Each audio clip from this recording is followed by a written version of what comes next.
Okay guys, today we are learning about the law of sines. The law of sines is the sine of angle A over A is equal to the sine of angle B over B, which is equal to the sine of angle C over C, where A, B, and C represent the angles of a triangle, and little a, little b, little c represent the side lengths across from those angles. We use the law of sines when we're given two angles in any side, and when given two sides and the angle opposite one of them. If we are given any other information other than these two situations, in that case we would use law of cosines. For example, if we're just given three side lengths of a triangle, we use law of cosines, and we'll get to that later on this week. What is the law of sines? It's the relationship between the lengths of the sides of any triangle to the sines of the angles opposite of those triangles, or the sines of the angles opposite those sides. So in number 4, the reason we're skipping law of sines is we're just not going to be able, or the area of using law of sines is we're just not going to be able to get to that, the area that we would find using sine. So in example number 4, angle A is 102 degrees. Angle C is 28 degrees. And side B, side A, so little a is 80, and we know that 80 is little a because it's opposite. It's the side length that's across from angle A. Next thing we could do is, you guys know that we could find angle B here. So we don't have to use law of sines to find angle B.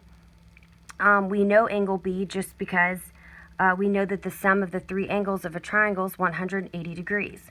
So we can add 102 plus 28, and that would give us 130.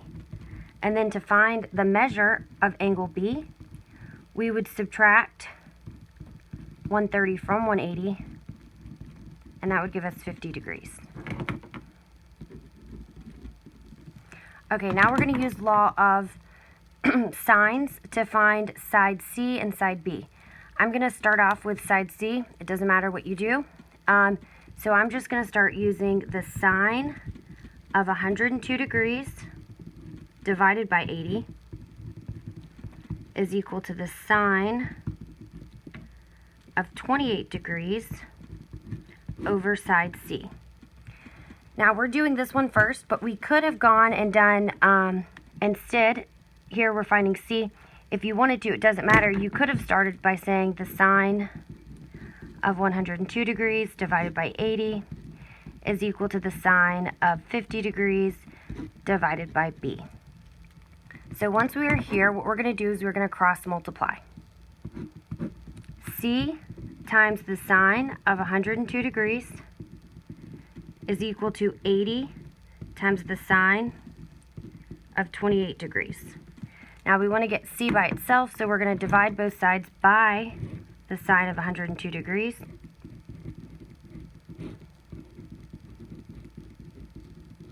These cancel, and we're left with C is equal to 80 times the sine of 28 degrees divided by the sine of 102 degrees.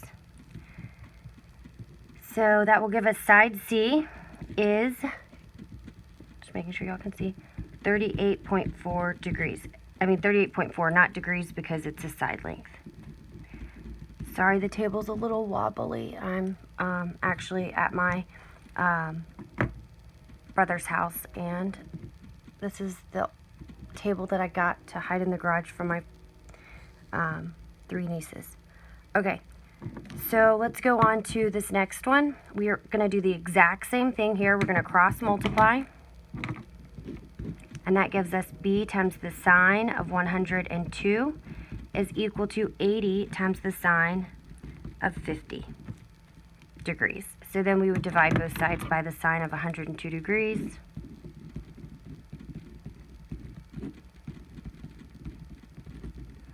And that gives us B is equal to 80 sine of 50 divided by the sine of 102 degrees, and that gives us B is equal to 62.7.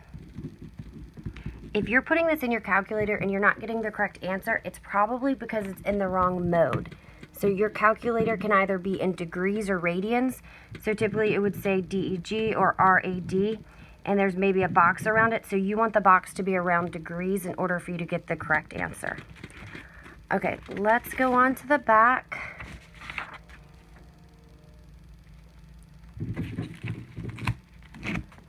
Okay, let's look at number 5. Let me make sure I have this centered.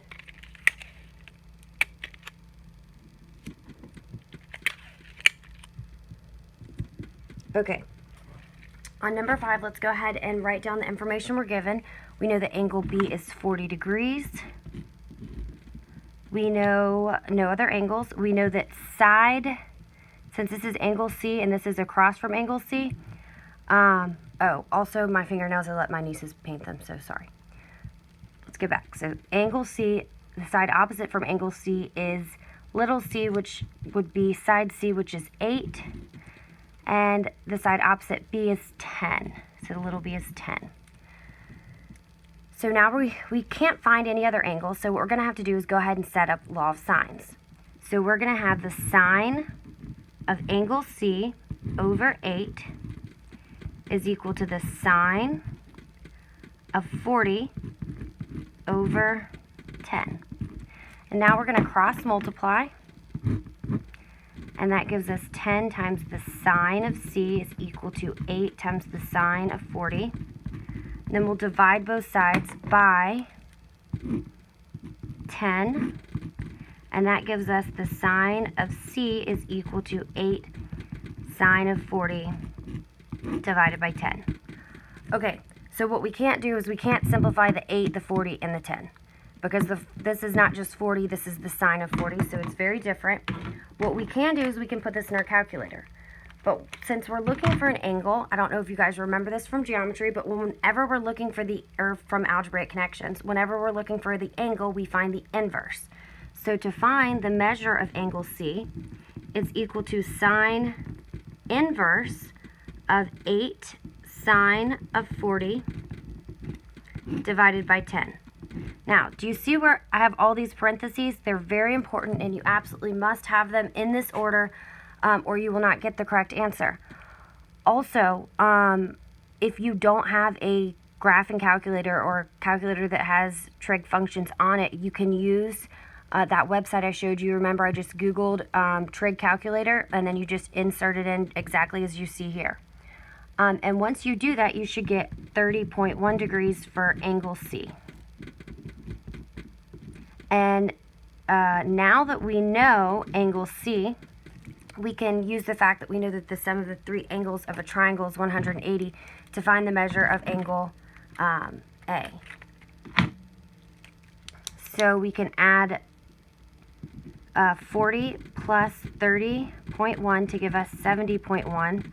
And to find the measure of angle A, it's just equal to 180 minus 70.1, which would give us 109.9 degrees. Okay, so we still have to find side A. Now, it doesn't matter whether we do sine of 30.1 over 8 or if we do sine of 40 over 10. So it's totally up to you guys which ones you want to do. I'm going to just do the one we're given, which is sine of 40 over 10. So the sine of 40 degrees over 10 is equal to the sine of 109.9 degrees over A. And then we cross multiply and solve just like we did on number 4. That gives us A sine of 40 is equal to 10 sine of 109.9 degrees. And then to get A by itself, we have to divide both sides by the sine of 40.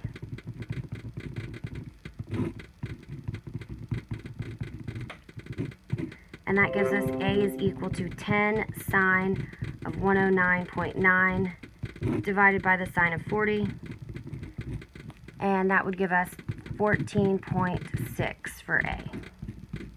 Okay, let's do one more.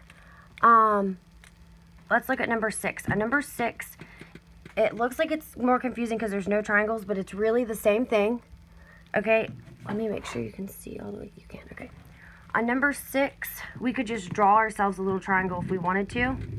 Doesn't matter what it looks like. This would be A, B, and C. Okay, it says angle A is 39 degrees. So this is 39 degrees. Angle B is 78 degrees. And side B is 19. So angle A is 39 degrees. Angle B is 78 degrees. And angle C we don't know yet. We do know side B is 19. So we would have to, we can go ahead and find angle C by adding up 78 and 39, which gives us 117, and then subtracting that sum from 180, which gives us 63 degrees for angle C. Now we can it doesn't matter if we find A first or if we find C first. It's totally up to you. I'm going to find A just because. It's alphabetical order, I guess. So that's the sine of 39 over A is equal to the sine of 78 over 19. Now we're just going to cross multiply. That gives us 19 sine of 39 is equal to A sine of 78. And then we're going to divide both sides by the sine of 78. And that's going to give us A is equal to 19 times the sine of 39 divided by the sine of 78, which is 12.2. Okay, and you're going to do the same thing for C. I'll let you guys finish C on your own. I'll set it up for you, though. So C would be, to find C, we'd have sine of 78 divided by, just divided by 19 is equal to the sine of 63 all over C. And again, you cross multiply and solve for C. So your homework for tonight is just numbers 7, 8, and 9. Okay, please let me know if you guys have any questions.